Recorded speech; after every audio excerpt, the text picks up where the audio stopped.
Hey everyone, welcome to the Heralds of Awesome, and today I'm going to bring you another Omnibus review. So this Omnibus came out kind of earlier this year, I'd like to say March. Anyway, it's pretty recent, and it's another one of my favorites that I have in my collection. It's the third volume of the Stan Lee Jack Kirby Fantastic Four run. This collects up until...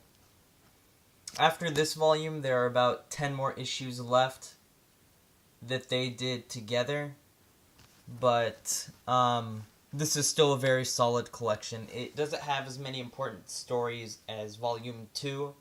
Volume 2 had Galactus, Black Panther, Silver Surfer, the Kree, a whole lot of characters that are very important in Marvel. You can check out the link for that video, because I did a review of that earlier. Now, let's get right into this. So, this, unlike the second volume cover, is an Alex Ross cover. I think this is the default version. I pre-ordered this volume, and it didn't come with a Jack Kirby cover. It was just an Alex Ross, so I'm assuming the Jack Kirby cover is the variant, which is weird to me. So, up here, you can see just Stan Lee and Jack Kirby and the generic Marvel Omnibus font, the Fantastic Four. It's a great cover, don't get me wrong. Some people might like the consistency of having all Jack Kirby covers for their Omnibus volumes, but I don't really care. It's what's on the inside of the volume that's important to me. There we are, generic Marvel Omnibus cover, black spine, Marvel Omnibus label, Stan Lee, Jack Kirby, Volume 3. Okay, so if you want to see which issues this volume collects, it's volumes 61 through 93 and annuals 5 through 7.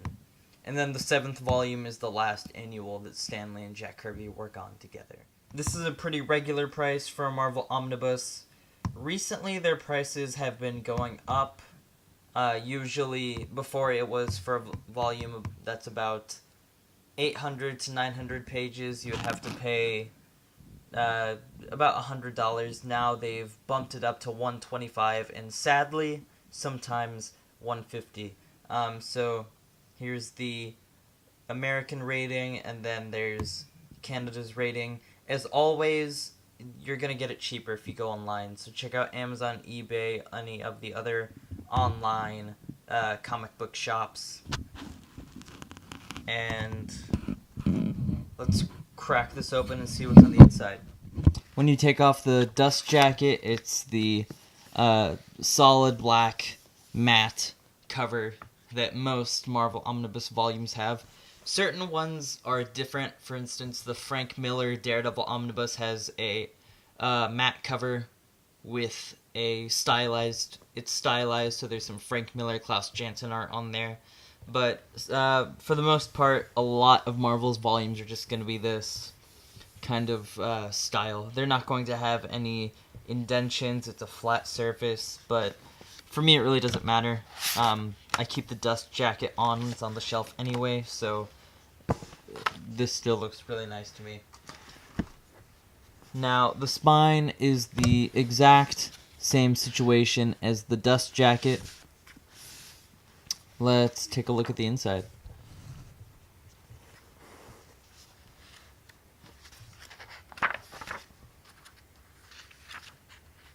So, the difference between this volume and the second volume is that the stories, unfortunately, start to decline in quality. Don't interpret that as the stories are complete garbage, because they're not. They're still entertaining, and if you like this run, you're still going to love this volume.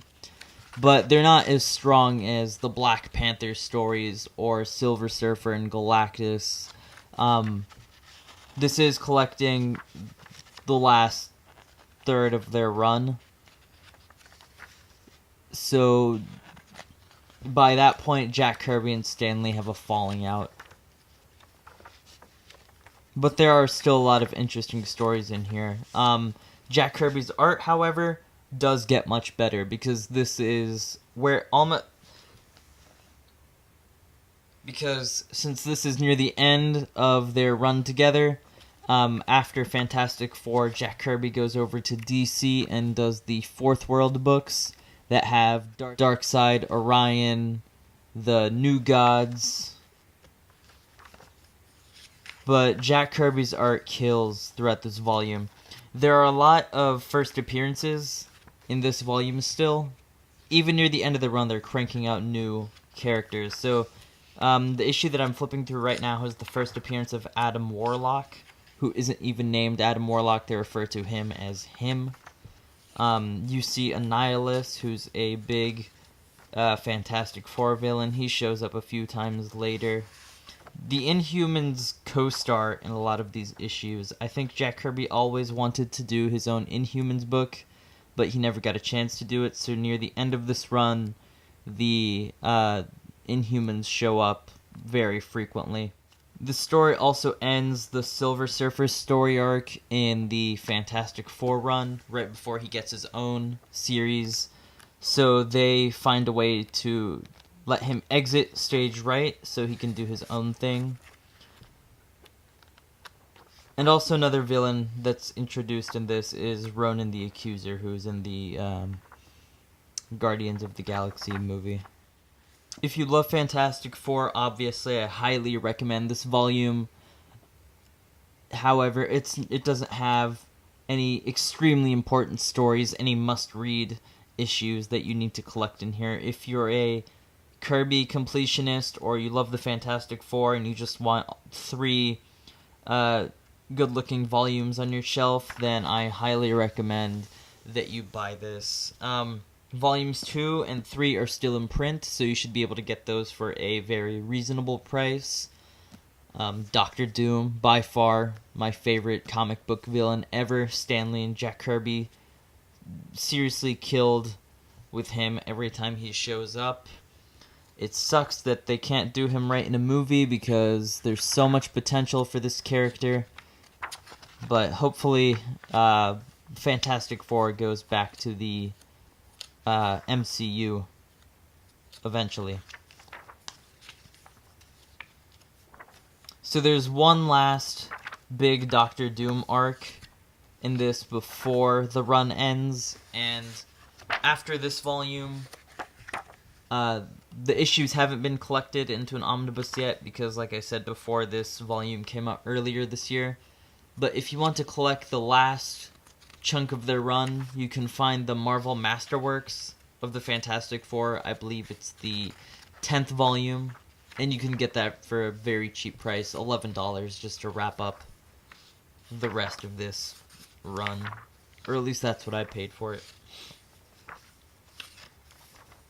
So the last couple of stories, the art gets much better, but the stories start waning in quality. You can tell Jack Kirby is not feeling at home, and we don't really know the full story about what happened exactly. Stan Lee will never open up about it, but that's business. But in terms of this omnibus, yes, it's a very great-looking omnibus. I was happy with it.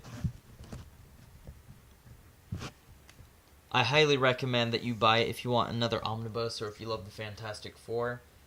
And with that, I'm going to wrap up the review.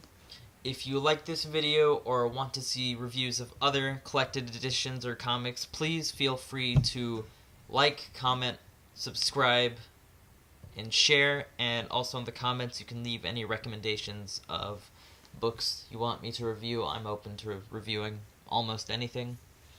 And if you want to follow the channel on Twitter, please find it at Awesome Heralds.